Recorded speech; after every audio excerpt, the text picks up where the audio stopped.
to Bowtree Diaries and Plot 10A. Firstly, thanks again to all my new subscribers for your likes and your comments. It really inspires me to keep the channel going. Today's video is a bit of a long one, but it's really well worth it.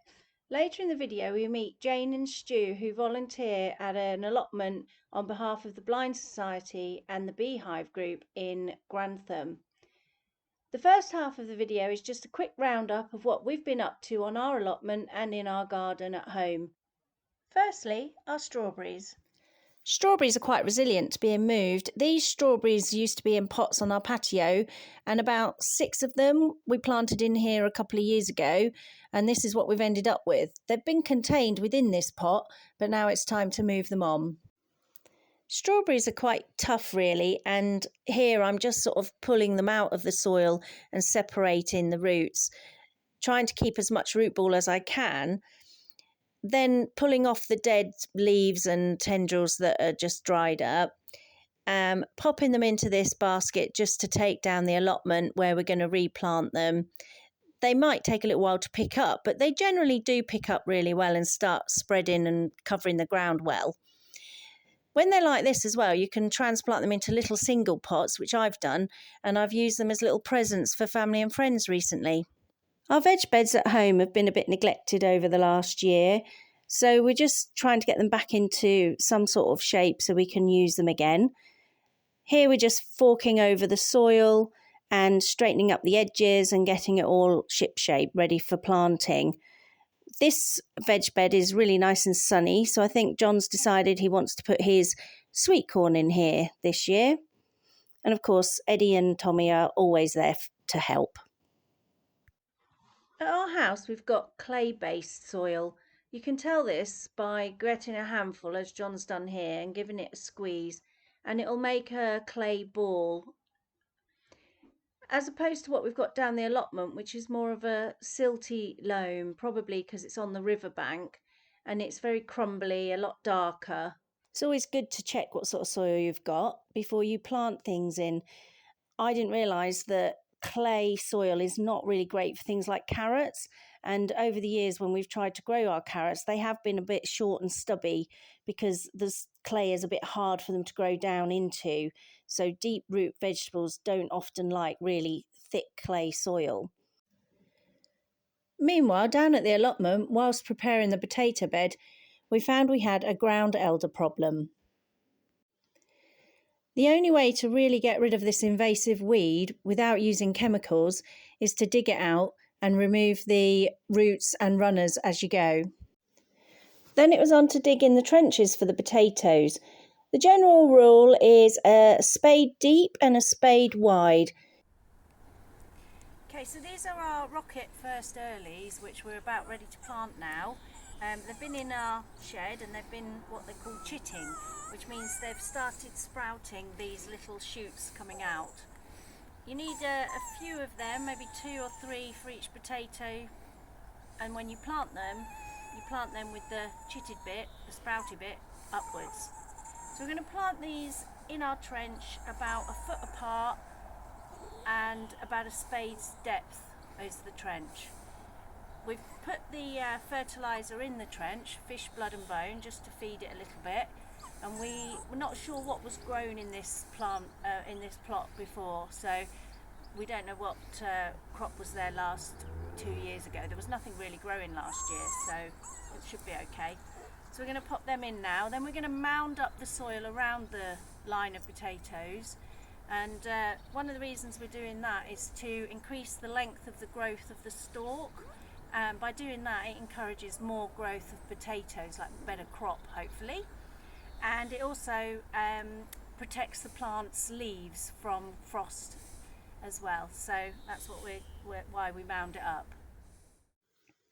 I'm preparing the bed for the brassicas, and lucky for me, they don't require soft soil. They prefer a firmer ground to grow into.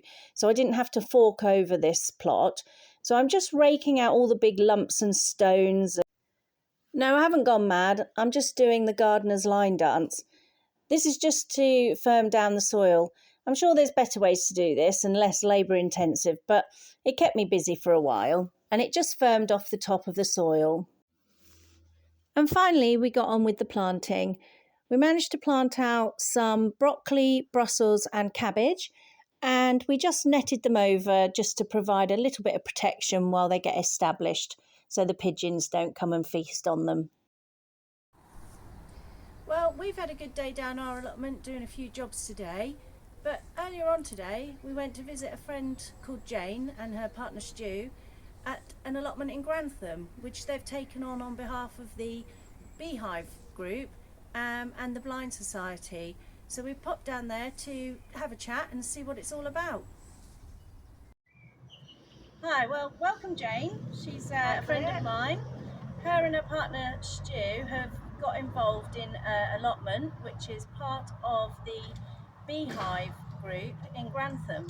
So I wanted to just have a chat with Jane about her allotment, what the aims are and what she wants to sort of achieve from it and what it's all about. So hi Jane. Hi Claire. Hi everybody. So just tell us a little bit, what is the purpose of this allotment, Jane, and how did you get involved?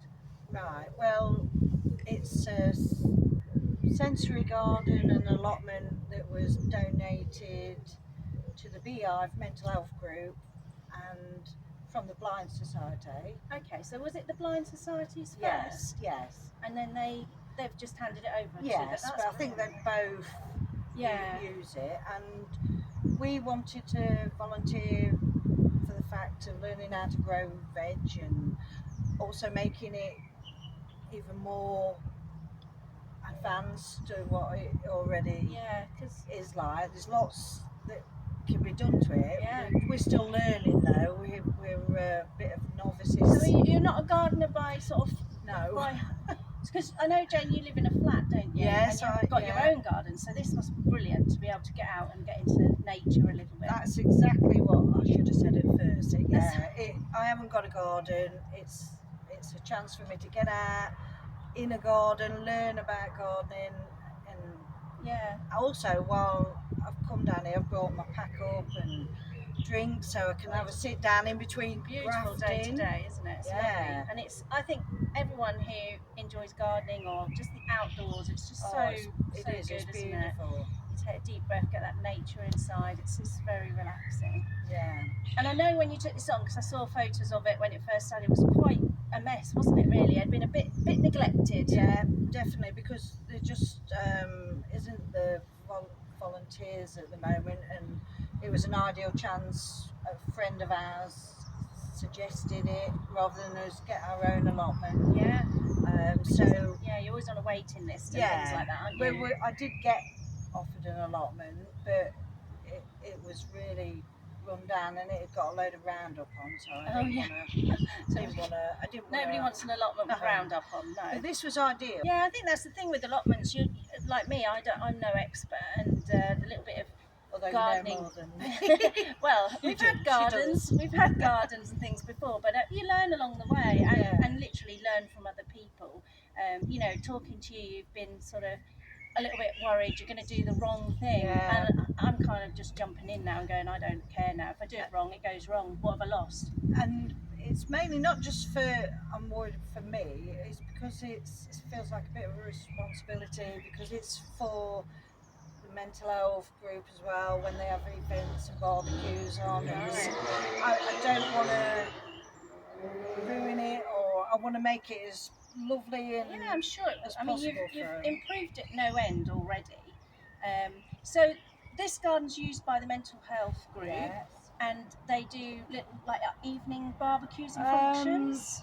Probably more afternoon, like they have barbecues and events and charity fundraising.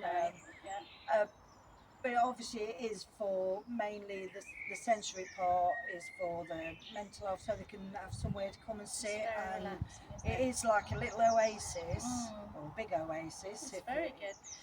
Really relaxing, therapeutic. So you took it on, when did you take this on? October.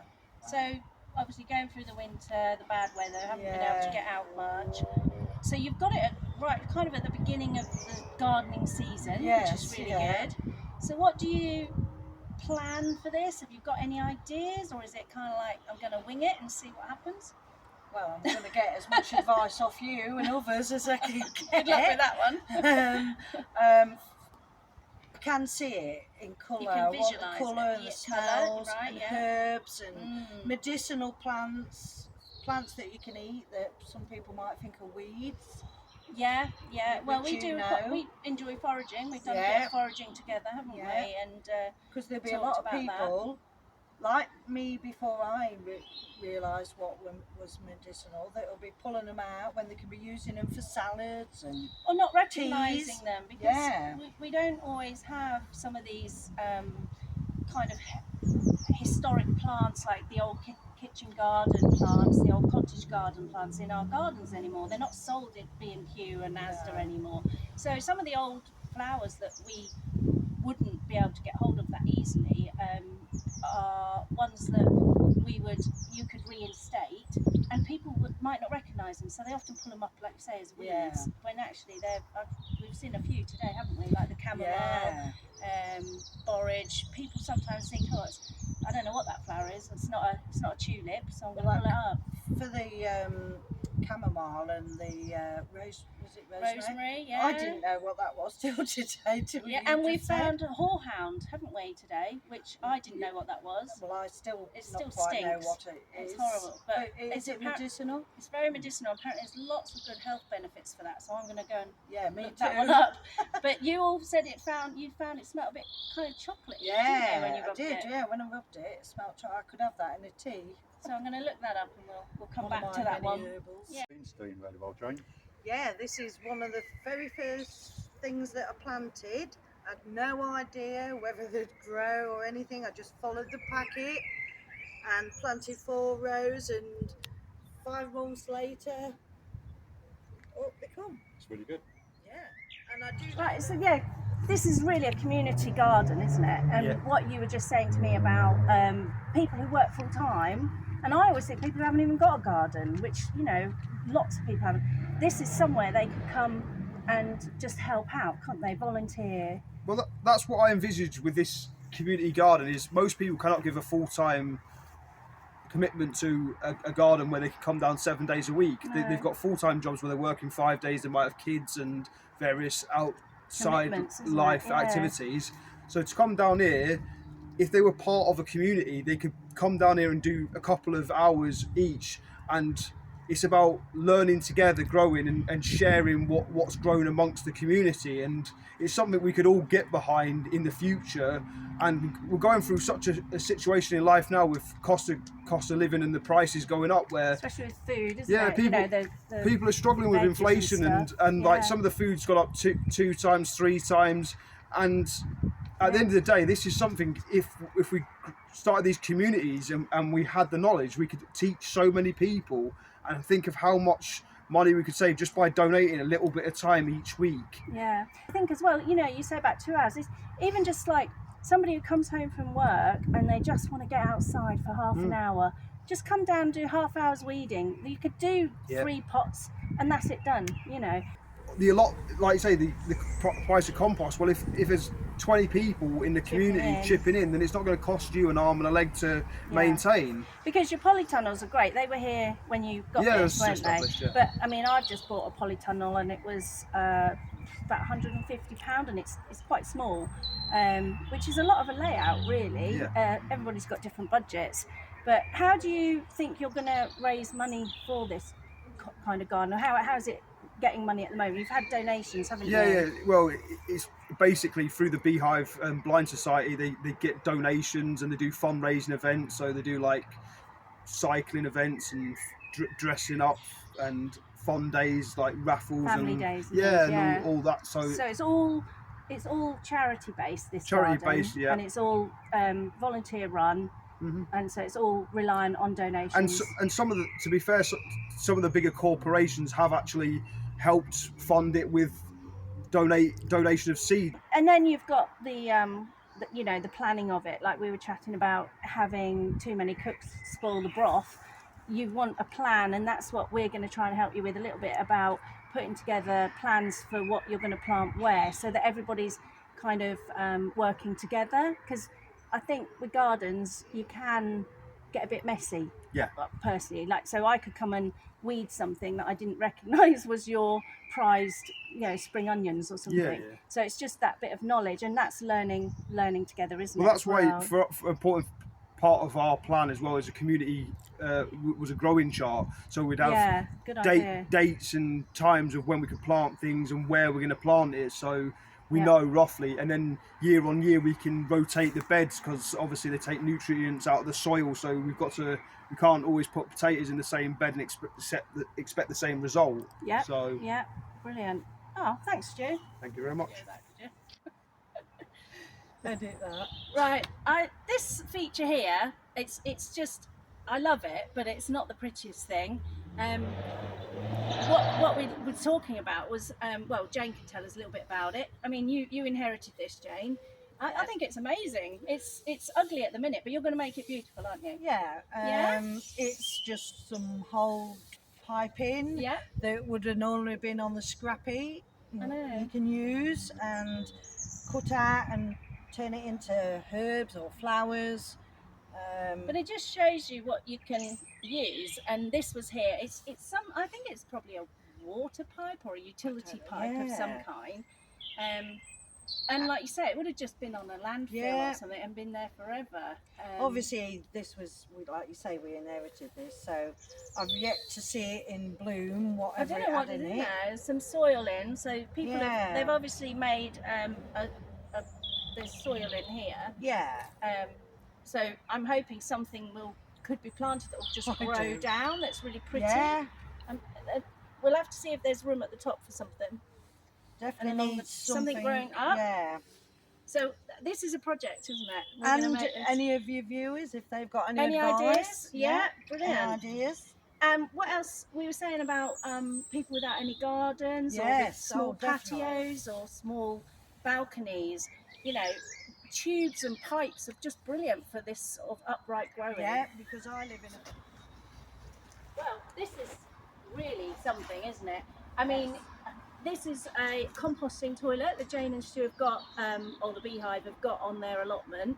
And, I don't know if all allotments are allowed things like this. I don't know I suppose you'd have to check with your allotment association and find out if you're allowed a composting toilet, but it's a natural thing.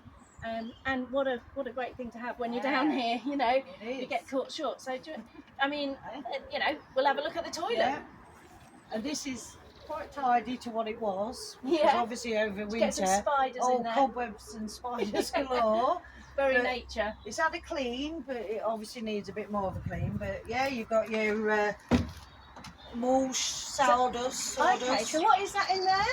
In there, yeah, it's all sawdust and a bit of mulch. Mulch you can put on there. Okay, so that's what you put into the toilet. Yes, and it's one of those. Some toilets they only do number one, but this has got a pouch bit. Oh, where one bit goes there and one bit Oh, excellent. So that will then compost all of that down. Yes, yeah. And although we talked about not using, human waste on the garden, this is not for that. No, this is totally this is just because of for convenience. And also for the mental health and disabled. And, okay, so when they're using if they get caught short, Yeah, well, I think we could all do that's probably why it's allowed to have it. Maybe, yeah. Yeah, they're great. And they're quite easy to build, I think. It's just a bit of not that I've built it underneath, isn't it? It's like a deep pit. So much potential. I mean, you're very lucky to have got it. A lot of us just dream of having the mix of fruit trees, veg beds. You've got 2 little ponds. You've got polytunnels, and you've ticked all the boxes really for an allotment. Birdhouses and feeders and you come in and also giving us some advice and tips. That's going to be great. We can put it in practice. Well, we'll definitely come back and give you a hand and hopefully do a bit more videoing in the future and see what's growing and what's worked and what hasn't worked. And we all have our disasters, don't we? And then you can take some of the produce. Oh, lovely. Well, hopefully your community will grow. And the main thing to remember is this is to benefit the blind Yeah, and the the mental health, group, yeah. and to support the Beehive Yeah, group all in the Grantham. staff that volunteer there. Yeah, brilliant. And And what a obviously good job ourselves. you do. I mean, I know they run mental health groups for men and women Yeah, in both very men and sort of women. safe Yeah, they even have environments. an evening CAF, Yeah. mental health. So yeah, there's quite a few. And I know what things good popping it's up. done from Yeah, and it's sort of helped my speaking. mental health as well, especially in times like they are with worries of cost of living and what have you. Yeah, we've all Yeah. had a rough few years, and I think places like this, we've all started to enjoy the outdoors and Yeah. not take it for granted, really. No, and it just makes you realise even more how important it is to grow. It used to be everybody grew back in my mum's and grandma's day, and we're I losing think those skills. Yeah, and we need to get them back. We do. Yeah. And again, I can't emphasize enough how much being in this sort of environment helps your mental health. It and really does. you know, it's great. It's really good. Well, Yeah. thanks ever so much for letting us come. Yes, thank you for coming and seeing. Yeah. Okay, thanks Thank you, very Claire. much. Take care. So if you're watching this and you happen to want to know more about gardening, or you haven't got a garden or a small space, then I hope you take inspiration from Jane and Stu and maybe look for a local community group or project or allotment that you could help with and volunteer with. I'm sure they'd really appreciate your help. Well, we'll finish this video by admiring Jane's lovely broad bean plants and how well she's doing. We'll definitely be going back in the future to visit Jane and Stu and see how they're getting on. Thanks for watching today, and I hope you're all enjoying your allotments as much as we are and starting to get on with all your planting and your springtime jobs. We'll see you in the next one.